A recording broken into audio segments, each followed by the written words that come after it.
Have you ever loved someone so deeply that you couldn't imagine life without them? Tonight, I want to tell you about Fen Lin, a young woman whose love refused to accept the finality of death.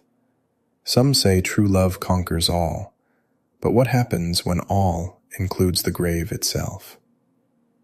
This story takes place in Taipei, in one of those modern apartment complexes where neighbors barely know each other's names. It's the kind of place where you can disappear into routine, where grief can fester in silence, and where the line between memory and reality becomes dangerously thin. But before we begin, let me ask you something. If the person you loved most appeared before you again, would you question it, or would you simply be grateful for one more chance? Fen Lin had always been the type of person who thrived on routine. At 28, she taught kindergarten at Sunshine Elementary, the same school where she'd met Jun Wei 3 years ago when he was installing new security cameras. Every morning, she'd wake at 6:30, make coffee for 2 out of habit, then catch herself staring at the empty mug. 6 months. It had been 6 months since the accident. Her apartment still carried traces of their shared life together. Jun Wei's engineering textbook stacked neatly on the shelf. His favorite mug, the one with the chipped handle that he refused to throw away. His side of the bed, sheets still crisp and untouched because Fen Lin couldn't bring herself to sleep anywhere else. "You need to move on," her sister Li Hua would say during their weekly phone calls. "This isn't healthy, Fen. Jun Wei wouldn't want you living like this." But Li Hua didn't understand. How do you move on from someone who was supposed to be your forever? Jun Wei had proposed on a rainy Tuesday. Nothing elaborate, just him kneeling in their tiny kitchen, holding a simple gold band and saying, "I want to wake up next to you for the rest of my life." The rest of his life had lasted exactly 8 more months. Every evening, Fen Lin would return home and continue the conversations they used to have. She'd tell his photograph about her day, about little Tommy Chen, who finally learned to tie his shoes, about how the school was planning a spring festival. Sometimes she could almost hear his laugh, that warm sound that used to fill their apartment. It was on a Thursday evening, while organizing Jun Wei's desk drawer for the 12th time, that Fen Lin found it. Between his old phone chargers and a collection of USB drives was an envelope she'd never seen before. Thick, expensive paper in deep red, the traditional color for Chinese wedding invitations. Her hands trembled as she opened it. Golden calligraphy spelled out their names in elegant characters. Fen Lin and Jun Wei, together in love, united in eternity. The date was set for the following Saturday. The venue was an address she didn't recognize, somewhere in the old district near Longshan Temple. Fen Lin's first emotion wasn't confusion or fear. It was a flutter of excitement. Someone still thought of them as a couple. Someone had sent them a wedding invitation. Her rational mind tried to process this impossibility, but her heart was already racing with a dangerous hope. She examined the envelope again. No return address. No postal stamp. It was as if someone had simply placed it in Jun Wei's drawer, waiting for her to find it. That night, she placed the invitation on her nightstand and stared at it until sleep finally claimed her. The phone calls started the next night at exactly 11:47 p.m., the precise time Jun Wei used to call during his night security shifts. Fen Lin's phone rang. The caller ID made her heart stop. Jun Wei's number. the one the phone company had disconnected months ago. "Hello?" she whispered, her voice barely audible. "Jun Wei?" Silence. Not the silence of a bad connection, but the deep, absolute silence of empty space. She could hear her own breathing, her own heartbeat, but nothing from the other end. After 30 seconds, the line went dead. Friday night, 11:47 p.m. exactly. The same number. The same crushing silence. Saturday night, again. "It's just a glitch," she told herself, but her hands shook as she answered each time. Phone companies recycled numbers, didn't they? Someone else probably had Jun Wei's old number now. Some logical explanation. But in the depths of night, logic felt thin and fragile. What would you do? Would you stop answering?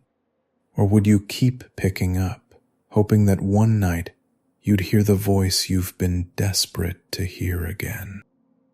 Monday morning brought a call that sent ice through Fen Lin's veins. "Miss Lee, this is Jenny from Eternal Elegance Bridal. We wanted to confirm your fitting appointment for this afternoon at 3 p.m. We have your dress ready for the final adjustments." Fenlin almost dropped her coffee. "I'm sorry. There must be a mistake. I never made an appointment. According to our records, the appointment was made last Friday by Jun Wei Chen for his fiancé, Fen Lin. He was very specific about the style. A traditional white qipao with hand-embroidered phoenix details." The phone slipped from Fenlin's numb fingers. Jun Wei's full name. Her exact measurements. Details no one should know. That afternoon, against every instinct screaming at her to stay away, Fenlin found herself standing outside Eternal Elegance Bridal. The elderly seamstress, Mrs. Wong, greeted her as if they were old friends. "Ah, Fenlin, right on time. Your young man has excellent taste. This dress, it's like it was made for you." The white qipao was stunning, with intricate phoenix embroidery that seemed to shimmer in the boutique's soft lighting. As Mrs. Wong helped her into it, Fenlin caught her reflection in the mirror. She looked exactly like the bride she was supposed to become. "He was so excited when he ordered this," Mrs. Wong continued, pinning the hem. "Kept saying how perfect it would be for your wedding day. Such a devoted young man." When did he order this?" Fenlin's voice was barely a whisper. "Oh, just last week. He came in with the exact measurements, even brought a photo to show what style you'd prefer. Said it was going to be a surprise." Later, when Fenlin requested to see the security footage, she watched herself on the grainy screen entering the boutique alone at 3:15 p.m. But she remembered clearly. Jun Wei had been right beside her, his hand warm in hers, his voice soft as he pointed out details of the dress. The camera showed only empty space, where he should have been. Saturday arrived with an overcast sky that threatened rain. Fenlin spent the morning in a trance-like state, part of her convinced she was losing her mind, another part unable to resist the pull of that red invitation.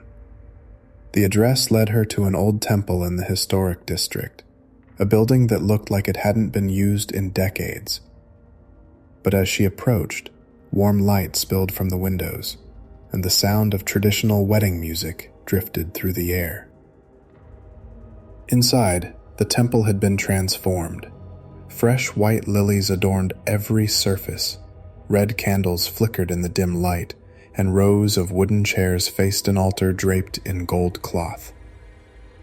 The air was thick with incense and something else, the scent of Jun Wei's cologne. And there he was. Jun Wei stood at the altar, wearing the black suit he'd been buried in, but somehow it looked new, pristine. His face was exactly as she remembered. Warm brown eyes, the small scar above his left eyebrow from a childhood accident, that gentle smile that had first made her fall in love. "Fen Lin," he said, and his voice was exactly right, exactly as it should be. "You came." The temple filled with guests, shadowy figures in formal wear, their faces indistinct, but their presence undeniable. An elderly man who might have been a priest stepped forward, holding an ancient-looking book. "Do you, Fenlin Li, take this man to be your husband, in life and beyond, through all realms seen and unseen?" This was insane. This was impossible. But Jun Wei was reaching for her hand, and his touch felt real, warm, alive. The wedding ring he slipped onto her finger was solid gold, engraved with words in a script she didn't recognize. "Do you, Jun Wei Chen, take this woman to be your wife, binding your souls for eternity, regardless of the boundaries between worlds?" "I do," Jun Wei said, and his eyes never left hers. The kiss, when it came, tasted like goodbye. Reality crashed back like cold water. Fenlin found herself alone in the ruins of an abandoned temple, surrounded by dead flowers and the acrid smell of burnt-out candles. Her wedding dress, yes, she was somehow wearing the white qipao, was covered in dust and decay. Her hands were stained with ash. She ran. The drive home was a blur of tears and confusion. Had she imagined everything? Had grief finally pushed her over the edge into complete delusion? But when she stumbled into her apartment, evidence of the impossible surrounded her. Rose petals were scattered across her bed. 2 champagne glasses sat on the nightstand, one still bearing the lipstick print from her lips. Her reflection in the bedroom mirror showed a bride, hair perfectly styled, makeup flawless, despite having no memory of preparing herself. The wedding ring on her finger was real. She could feel its weight, see her reflection in its polished surface. The next morning brought revelations that made Fen Lin question her very sanity. At the cemetery, Jun Wei's headstone now bore both their names. Jun Wei Chen, beloved son and husband, and below it, Fenlin Li, beloved wife, with the previous day's date listed as her date of death. The hospital called that afternoon. According to their records, she'd been admitted Saturday night, found unconscious in the cemetery, suffering from severe hypothermia. The attending physician was concerned. Her body temperature had been dangerously low, as if she'd been exposed to extreme cold for hours. But Fenlin remembered warmth. She remembered Jun Wei's hand, his voice, the gentle pressure of his lips. The marriage certificate she found in her purse made everything worse. Official stamps, witness signatures, and 2 names in flowing script. Hers, in handwriting she recognized, and his, in the careful engineer's print that she'd seen on 1,000 shopping lists and love notes. Jun Wei's handwriting, from a hand that had been still for 6 months. So what really happened to Fen Lin? Was her experience the final collapse of a mind overwhelmed by grief? A psychological break so complete that she created an elaborate fantasy to cope with loss? Or did love truly transcend the boundaries between life and death? The marriage certificate remains on file with the city clerk. Neighbors report seeing Fen Lin with a tall man who never seems to cast a shadow. The bridal shop insists Jun Wei personally ordered that dress, and their security footage shows only Fen Lin. But their records show payment from a credit card that was canceled the day of Jun Wei's funeral. Some say that on quiet nights you can hear 2 voices from Fen Lin's apartment, one familiar to those who knew her, and another that sounds remarkably like the young engineer who died 6 months ago. Perhaps the real question isn't whether the dead can marry the living, but whether love this deep allows us to choose which side of the grave we truly belong on. What do you think happened to Fen Lin? Did she find a way to join Jun Wei in whatever realm he now inhabits? Or did Jun Wei find a way to reach across the impossible divide to claim his bride? Share your theories in the comments below. And remember, love like this doesn't come often, but when it does, it might just be strong enough to rewrite the rules of life and death themselves. Sweet dreams.